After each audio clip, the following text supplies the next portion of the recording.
Hello everyone. இன்னைக்கு நான் ஒரு ஸ்பெஷல் நியூஸோட தான் நான் உங்கள்ட்ட வந்திருக்கிறேன்.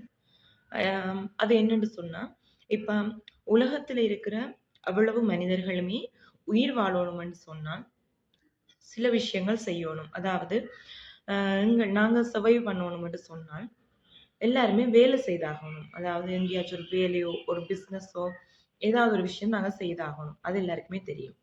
அப் அது ஏன் நாங்க செய்யணும்னு சொன்னா, எங்களுக்கு உயிர் வாழ்றதுக்கு வேலை செஞ்சா உயிர் வாழலாமா?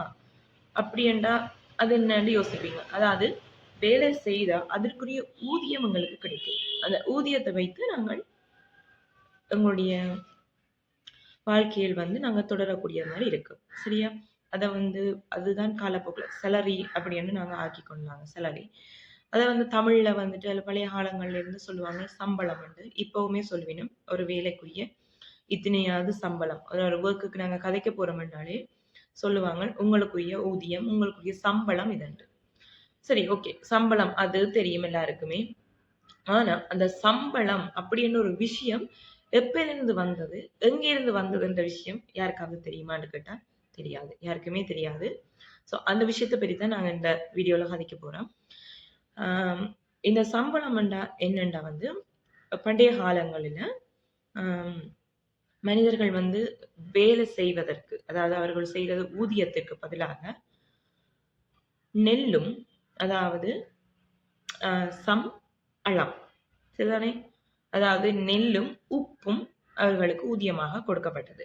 அதாவது நெல்லும், உப்பும் எப்படி கொடுக்கப்பட்டது என்று சொன்னால், அ நெல்லிலேயே அந்த சிறந்த வகையா இருக்கிறது சம்பாவையும், உப்பையும் ஊதியமாக பெற்றுக்கொண்டனர். சரிதானே? இதுதான் காலப்போக்குல சம்பளமாக ஆயிடுது.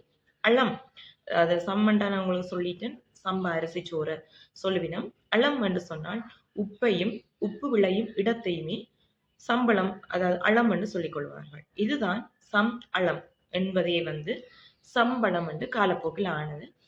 இப்ப இன்னும் அ வந்து இந்த காலத்துல அது சேலரியா வந்துட்டுது. சரிதானே? ஸோ இதுதான் எங்களுக்கு உரிய அந்த சேலரி என்ற விஷயத்துக்கு வித்திட்ட முதல் காரணம் பண்டைய கால எங்களுடைய முன்னோர்கள் இவ்வாறான நெல்லையும், உப்பையும் கொடுத்து அவர்களுடைய ஊதியத்தை அ கொடுத்து கொண்டிருந்தமை தான் எங்களுக்கு கடைசி காலத்துல சம்பளமாக மாறி இப்ப சேலரியாக வந்திருக்குது. ஓகே.